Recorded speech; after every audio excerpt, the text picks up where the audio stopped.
साथियों नमस्कार, मैं हूं नीरज पटेल और आप देख रहे हैं नेशन जनमत। क्रोनोलॉजी समझिए। बंगाल चुनाव के परिणाम सामने आ चुके थे।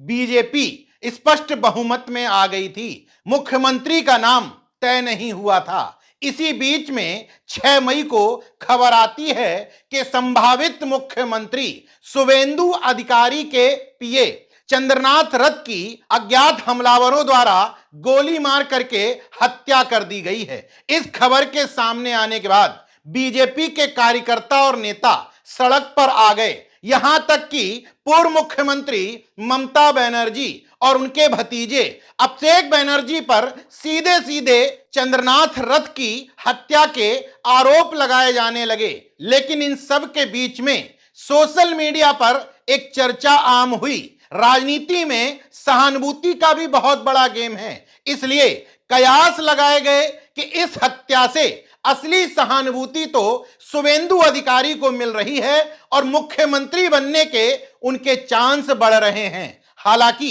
ये कयास ही थे, लेकिन अब जब बंगाल और उत्तर प्रदेश की पुलिस ने 3 शूटर गिरफ्तार किए हैं, उनमें से एक उत्तर प्रदेश के बलिया का है। नाम है राज सिंह चंदन। कट्टर वाला हिंदू है, कर्रा वाला भाजपाई है, घोर ठाकुरवादी है। महज उसके ठाकुर होने की वजह से मैं उसको ठाकुरवादी नहीं कह रहा हूं, बल्कि जिन नेताओं के साथ उसकी तस्वीर और संबंधों की बात सामने आ रही है, संयोग से वो तमाम ठाकुर हैं। जो इसकी गाड़ी ये दिखाई जा रही है, इसके पीछे लिखा हुआ है महासचिव क्षत्रिय महासभा। दूध की धुली पार्टी यानी कि बीजेपी का झंडा भी लगा हुआ है। ब्रजभूषण शरण सिंह को चाचा बताता है, बलिया से विधायक और मंत्री दयाशंकर सिंह को भाई बताता है। पीए चंद्रनाथ रथ की हत्या के अगले ही दिन यानी कि 7 मई को लखनऊ में बीजेपी के एमएलसी रविशंकर सिंह उर्फ पप्पू सिंह की बेटी की शादी में शामिल हो जाता है और वहां बीजेपी के ही एक एमएलसी प्रिंसू सिंह, जो धनंजय सिंह के करीबी माने जाते हैं, उनके साथ तस्वीरें खिंचवाता है। यह बात बिल्कुल ठीक है कि तस्वीर कोई भी किसी के साथ खिंचवा सकता है, लेकिन इस तरीके से गले में हाथ डाल करके तस्वीर, वो भी एक मंत्री, किसी अननोन आदमी के साथ नहीं खिंचवा सकता। और कोई सामान्य व्यक्ति बीजेपी का झंडा लगा करके पीछे क्षत्रिय महासभा लिखवा करके इस तरीके से रंगबाजी के साथ फोटो भी नहीं डाल सकता। इन फोटो के अलावा एक पोस्टर भी वायरल हो रहा है, जिसमें खुद को भारतीय जनता पार्टी की तरफ से ब्लॉक प्रमुख प्रत्याशी बता रहा है। तस्वीर साथ में लगी हुई है योगी सरकार के मंत्री दयाशंकर सिंह की। ऐसे ही कोई व्यक्ति इस तरह के पोस्टर नहीं लगवा सकता जब तक कि उसके बीजेपी में और इन मंत्री जी से कोई संबंध ना हो। खैर, एक जाति विशेष के नेताओं का करीबी दिखाने से इतना स्पष्ट है कि राज सिंह चंदन घोर जातिवादी है, लेकिन मैंने किस आधार पर उसको कट्टर हिंदू और कर्रा वाला भाजपाई कहा, उसके खुद के वीडियो ये साबित कर रहे हैं। दरअसल एक वीडियो वायरल है जिसमें बलिया लोकसभा से बीजेपी के लेकिन ठाकुर समाज के प्रत्याशी नीरज शेखर के लिए वोट मांगने की अपील कर रहा है। मैं राज सिंह आप सभी बलिया लोकसभा वासियों से निवेदन करता हूं कि भारी से भारी संख्या में बूथ पे जाएं, भाजपा प्रत्याशी श्री नीरज शेखर सिंह जी को अपना आशीर्वाद दें और उनको विजयी बनाएं। जय श्री राम।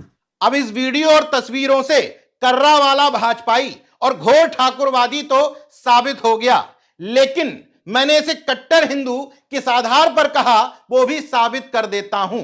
उसके 2 और वीडियो सोशल मीडिया में चर्चित हैं, जिसमें जय श्री राम कहते हुए योगी जी का हिट डायलॉग बटोगे तो कटोगे दोहराते हुए पश्चिम बंगाल में ममता बनर्जी के विरोध में और बीजेपी के सपोर्ट में वोट डालने की अपील भी कर रहा है। तो ये भी सुन लीजिए। वहाँ ममता बनर्जी का सरकार है, कोलकाता में हिंदुओं को प्रताड़ित किया जा रहा है, मारा जा रहा है, उन लोगों को घर से भगाया जा रहा है। महाराणा प्रताप का रक्त दौड़ता है। हम लोग के पूर्वज शुरू से तलवार भाला है और हथियार से खेले हैं। बटोगे तो कटोगे। अब भाजपाइयों के बनाए इस तथाकथित राम राज्य में एक शख्स खुद को बीजेपी का नेता बता रहा है, बीजेपी के नेताओं के साथ तस्वीरें डाल रहा है, गाड़ी में झंडा भी लगा रहा है, बीजेपी का राजनीतिक नारा जय जय श्री राम का उद्घोष भी कर रहा है, बटोगे तो कटोगे की बात भी कर रहा है, बीजेपी प्रत्याशियों के समर्थन में वोट की अपील भी कर रहा है, तो क्यों नहीं उसको कट्टर हिंदू और कर्रा वाला भाजपाई मानना चाहिए। बहरहाल इन्हीं सब लक्षणों की वजह से दलाल गोदी कॉरपोरेट मीडिया खामोश बैठी है। अगर इसी शख्स की तस्वीरें विपक्ष के किसी नेता के साथ मिल गई होती तो अभी तक मीडिया इसको आतंकवादी घोषित कर चुका होता और उत्तर प्रदेश के सख्त मुख्यमंत्री की सख्त पुलिस उसके घर तक पहुंच जाती, नापजोक शुरू हो जाती, बुलडोजर कार्रवाई से लेकर के तमाम सख्त कार्रवाइयों का ड्रामा भी शुरू हो जाता। लेकिन पकड़ा गया आरोपी तो भाजपाई वाला राष्ट्रवादी निकल गया तो सबकी सांसें सूख गईं। इस शख्स के अलावा 3 और लोगों को पकड़े जाने की खबर है। मयंकराज मिश्रा, विक्की मौर्य, विशाल श्रीवास्तव। नेशन जनमत को अभी एक संदेह है, पुलिस ने इन सबको गिरफ्तार तो कर लिया है, लेकिन जो वास्तविक कहानी है मर्डर के पीछे वो सामने आएगी, इस पर मुझे संदेह है। क्योंकि नेशन जनमत को जो आशंका है, अगर वो वाली कहानी सामने आ गई तो भारतीय जनता पार्टी के साथ ही उसके दोनों इन शिखर पुरुषों की भी बुरी तरीके से भद्द पिट जाएगी। क्योंकि पहले से जिसको मुख्यमंत्री बनाए हैं उसी को बहुत बड़ा वाला भ्रष्टाचारी बता चुके हैं, अब एक नया आरोप लगेगा तो मुंह छुपाते नहीं बनेगा। बहरहाल इस हत्या के पीछे छुपे मोटिव का भी खुलासा नहीं हुआ है, लेकिन इस कर्रे वाले भाजपाई की गिरफ्तारी से फिर से सोशल मीडिया पर सवाल खड़े हो गए हैं। क्या भारतीय जनता पार्टी के किसी नेता ने ही पीए चंद्रनाथ रथ की हत्या करवाई है और उसकी हत्या से प्रथम दृष्टया किसको लाभ होता दिखाई दे रहा है, उस पर भी शक की सुई घूम रही है। लेकिन इस घटनाक्रम से इतना तय हो गया है कि राजनीति में लाभ हानि के लिए कोई भी किसी भी हद तक गिर सकता है। बाकी देखते रहिए नेशन जनमत, जागरूक और सजग बने रहिए। जय विज्ञान, जय संविधान, जय लोकतंत्र। धन्यवाद।